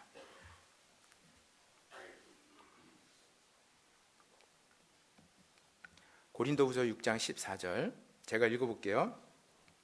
너희는 믿지 않는 자와 멍에를 같이 하지 말라. 의와 불법이 어찌 함께하며 빛과 어두움이 어찌 사귀며 그리스도와 벨리알이 어찌 조화되며 믿는 자와 믿지 않는 자가 어찌 상관하며 하나님의 성전과 우상이 어찌 일치가 되리요. 우리는 살아계신 하나님의 성전이라. 이와 같이 하나님께서 가라사대 내가 저희 가운데 거하며 두루 행하여 나는 저희 하나님이 되고 저희는 나의 백성이 되리라 하셨느니라. 여기 14절에 하나님이 그리스도인에게, 구원받은 그리스도인들에게 너희는 믿지 않는 자와 멍에를 같이 하지 말라. 믿지 않는 자는 구원받지 않은 사람들이잖아요. 그들과 멍에를 같이 하지 말라는 거예요. 왜요? 빛과 어둠이 어떻게 조화를 이루며 의와 불법이 어찌 함께하며 그리스도와 벨리알이 어찌 조화될 수 있느냐. 벨리알이 뭐예요? 우상이에요, 우상. 하나님과 우상이 어찌 함께할 수 있겠느냐. 구원받은 사람은 구원받지 않은 사람과 멍에를 같이 할 수 없다는 거예요. 멍에가 뭔지 아시죠? 소 2마리를 같이 움직이게 이렇게 나무통으로 이렇게 묶어놓는 거잖아요. 항상 같이 다녀야 돼요. 믿지 않는 자와 멍에를 같이 하는 대표적인 게 뭐예요? 결혼이에요. 그게 결혼. 평생을 같이 살아야 돼요. 평생을 같이 살아야 될, 멍에를 같이 해야 될 배우자를 믿지 않는 자와 같이 한다? 그러면 그때부터 이제 불행이 시작되는 거예요. 어떤 분들은 아니 믿지 않는 자하고 결혼해가지고 그 사람 전도해서 구원받게 하면 되지 않냐, 이렇게 얘기하는데 구원받고 안 받고가 자기 능력이에요? 자기 마음대로 돼요? 이 구원은 하나님께 있는 거예요. 하나님이 좌지우지하는 거예요. 그런데 하나님 말씀에 불순종하면서 결혼한 사람을 하나님이 그렇게 쉽게 구원해 주겠어요? 구원을 못하게 하거나 아니면 산전수전 다 어려움을 겪게 하고 겨우 간혹 구원받는 경우는 있어요. 그러나 엄청나게 힘든 일들이 일어납니다. 저도 총각 때 구원을 받아가지고 이 말씀을 딱 배웠어요. 근데 저는 이 말씀 안 배워도 저는 진짜 구원받은 사람하고 결혼하고 싶더라고요. 왜냐하면 너무 다른 거예요. 교회에 있는 자매하고 세상의 회사에 있는 구원받지 않은 여자들하고 너무 다른 거예요. 그래서 나는 누가 시키지 않아도 교회에서 결혼할 거다 이렇게 마음을 먹었어요. 근데 왜 굳이 믿지 않는 자와 멍해를 같이 하지 말라고 했는데 굳이 믿지 않는 자를 찾아가서 결혼하냐 이 말이에요. 그때부터 큰 불행이 됩니다. 그거는 재혼하시는 분도 마찬가지예요. 재혼하는 분도 고린도전서 7장 39절에 아내가 그 남편이 살 동안에 매어 있다가 남편이 죽으면 자유하여 자기 뜻대로 시집갈 것이나 주 안에서만 할 것이니라. 찾아볼까요 이거? 네, 이거 중요하니까 찾아보죠. 재혼하실 분도 있으니까. 고린도전서 7장 한번 보세요. 고린도전서 7장. 고린도전서 7장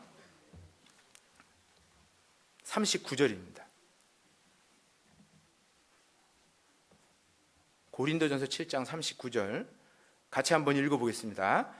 아내가 그 남편이 살 동안에 매어 있다가 남편이 죽으면 자유하여 자기 뜻대로 시집갈 것이나 주 안에서만 할 것이니라. 마지막이 중요해요.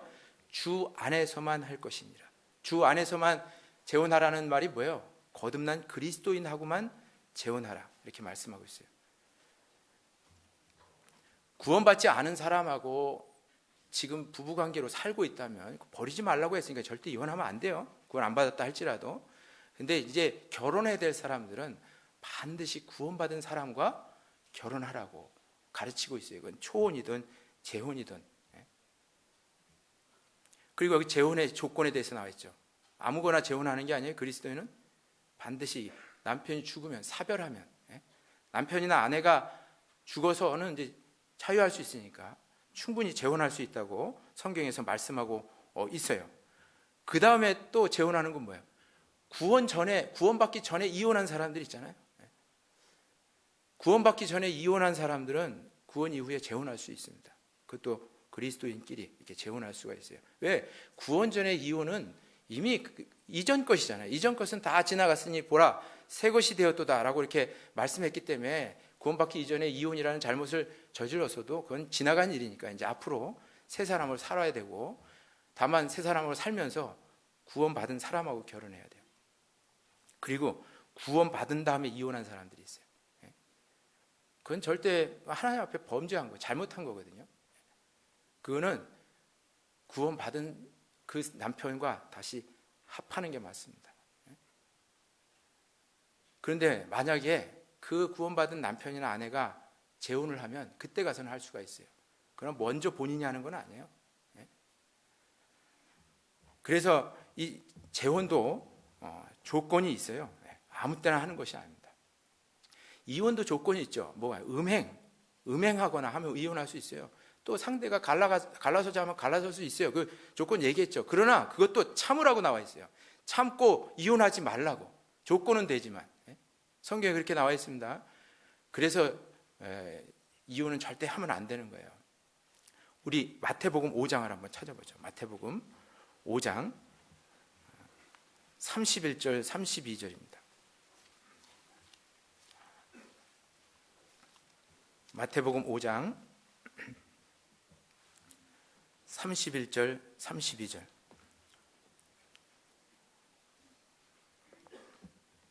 같이 한번 읽겠습니다.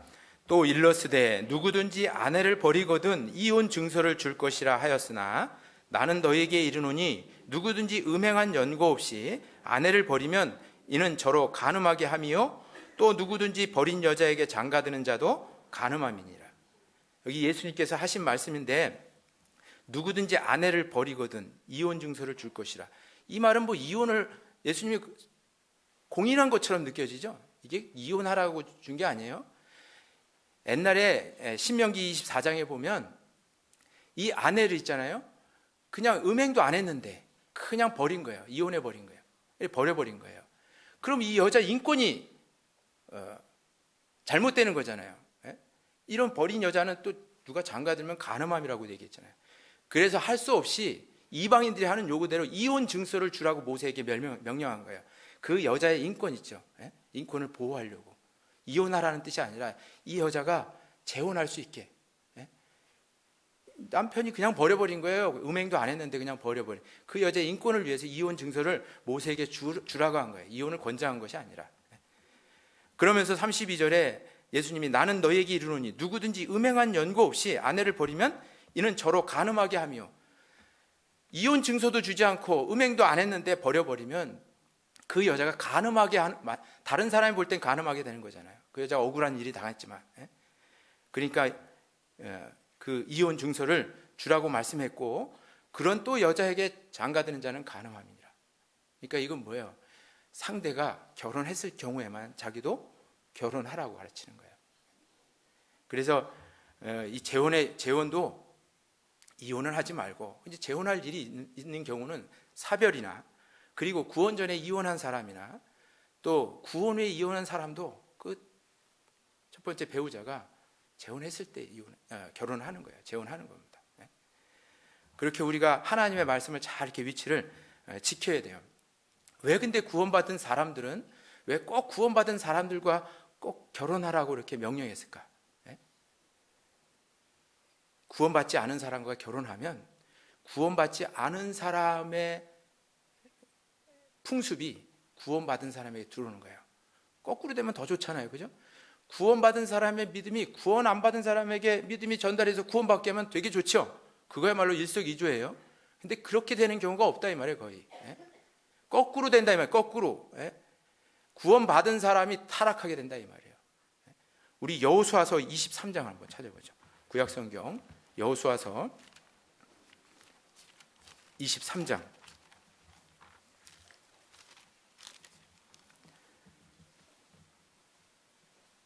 여호수아서 23장 12절.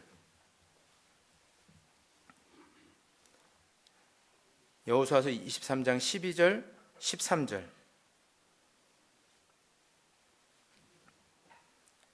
여호수아서 23장 12절 13절 같이 한번 읽어봐요. 너희가 만일 퇴보하여 너희 중에 빠져 남아있는 이 민족들을 친근히 하여 더불어 혼인하며 피차 왕래하면 정령이 알라 너희 하나님 여호와께서 이 민족들을 너희 목전에서 다시는 쫓아내지 아니하시리니 그들이 너희에게 올무가 되며 덫이 되며 너희 옆구리에 채찍이 되며 너희 눈에 가시가 되어서 너희가 필경은 너희 하나님 여호와께서 너희에게 주신 이 아름다운 땅에서 멸절하리라. 여기 분명히 써 있죠. 이스라엘 백성에게도 이 가나안 7 족속들하고 더불어 혼인하지 말라 이렇게 말한 거예요. 왜 그렇게 하지 말라 그랬겠어요? 이 가나안 7 족속의 더러운 죄들이 이스라엘 민족에게 들어오는 거예요. 그래서 이스라엘 민족들이 이제 올짝달싹할 수 없는 그 딜레마에 빠지는 겁니다. 그래서 여기 13절에 이렇게 말했죠. 정령이 알라 너희 하나님 여호와께서 이 민족들을 너희 목전에서 다시는 쫓아내지 아니하시리니 그들이 너희에게 올무가 되며, 올무가 뭐예요? 움직이지 못하게 꼼짝 못하게 만드는 거예요. 그리스도인의 삶을 살지 못하게 만들어 놓은 겁니다. 덫이 되며 못 빠져나오는 거예요. 성경에 한번 결혼하면 이혼하라고 가르치지 않죠? 끝까지 살아야 돼요. 어쨌든 믿지 않는 사람하고. 그리고 너희 옆구리에 채찍이 되며 고난이 온다는 거예요. 너희 눈에 가시가 되어서 얼마나 불편하고, 눈에 가시가 들어오면 얼마나 불편하고 눈물이 나와요. 너희 옆구리에 채찍이 되면 이게 얼마나 아파요. 그래서 그냥 결혼 내내 고생하며 사는 거예요. 안 맞으니까. 나는 성경 보려는데 저기는 왜 잡지책 보려고 하죠. 나는 하나님 말씀 배우려고 하는데 저쪽은 자꾸 여행 가고 놀러 가려고 하죠. 어떻게 살 수 있겠냐고요. 그래서 이제 실족하게 되는 거예요. 그래서 구원받는 그리스도인은 하나님 부르신 위치가 있어요. 총각 처녀로 부르심을 받았으면 결혼해야 되는데 결혼도 구원받은 사람과 꼭 하라고 말씀하고 있고, 또 교회 안에서 재혼을 해야 될 분들이 있으면 그것도 꼭 교회 안에서 구원받은 그리스도인들과 함께 하라고 말씀하고 있는 겁니다. 여러분, 솔로몬 왕이 왜 타락했어요? 처음에 잘 나가다 훌륭한 그리스도인이었다가 왜 타락했습니까? 이방 여인을 아내로 삼은 거예요. 처와 첩을 1000명이나 데리고 산 거예요. 그러면서 이 이방 여인이 섬기는 아스다롯 신, 바알 신, 밀곰 이런 우상들을 솔로몬이 섬기게 된 겁니다. 그렇게 된다는 거예요. 구원받은 그리스도인이 이방인하고 결혼하면. 그래서 결혼하지 말라고 말씀하고 있는 겁니다. 그래서 오늘은 하나님이 각 사람을 부르심 그대로 행하라라고 말씀했죠.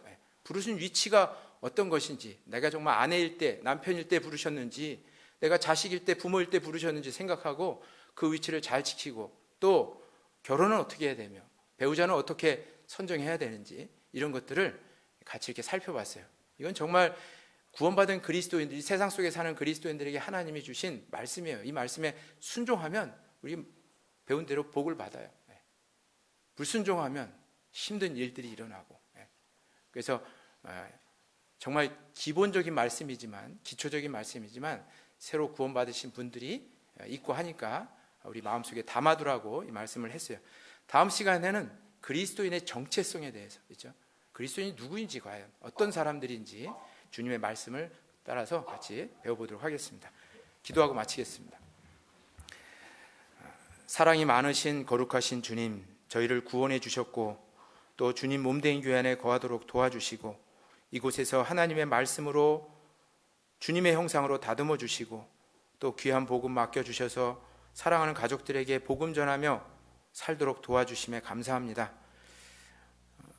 구원받은 그리스도인으로서 이제 하나님이 새롭게 주신 말씀을 따라 순종하며 살다가 주님을 영광스럽게 맞이하는 우리 형제자매님들 되도록 도와주시고, 순종하는 우리 형제자매님들에게 하나님 약속하신 영육간의 축복을 허락해 주시기를 원합니다. 오늘 나머지 교제의 시간들도 주님의 거룩한 손에 의지하며 우리 주님 예수님 이름으로 기도합니다. 아멘. 찬송가 210장입니다. 찬송가 210장 같이 부르겠습니다.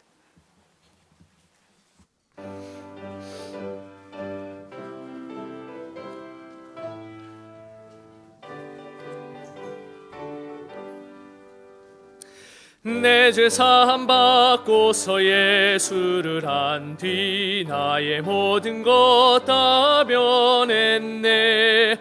지금 나의 가는 길 천국길이요, 주의 피로 내 죄를 씻었네.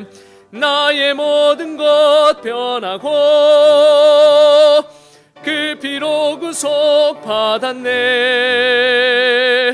하나님은 나의 구원 되시오니 내게 정죄함 없겠네.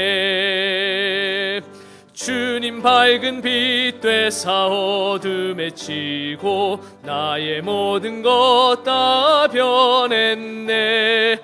지금 내가 주 앞에 온전케 됨은 주의 공로를 의지함일세. 나의 모든 것 변하고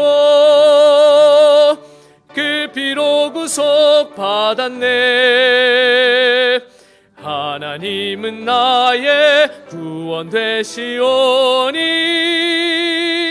내게 정죄함 없겠네. 내게 성령 임하고 그 크신 사랑 날 가득 채우며 모든 공포 내게서 물리치시니 내 맘 항상 주 안에 있도다.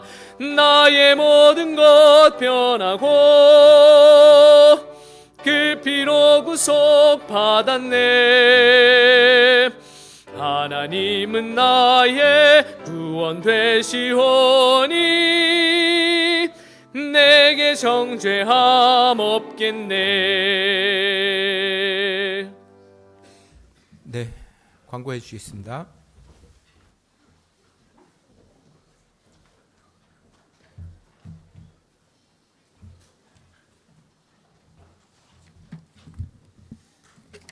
예, 광고 드리겠습니다.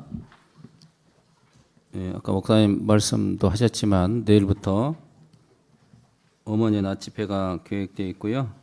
18일부터 고3 청년 집회, 12월 2일부터 대집회 계획되어 있습니다. 아마 앞으로 2개월 남았는데 마지막 집회 잘 이어서 기도하시고 잘 마무리하시고 해야 될 것 같습니다.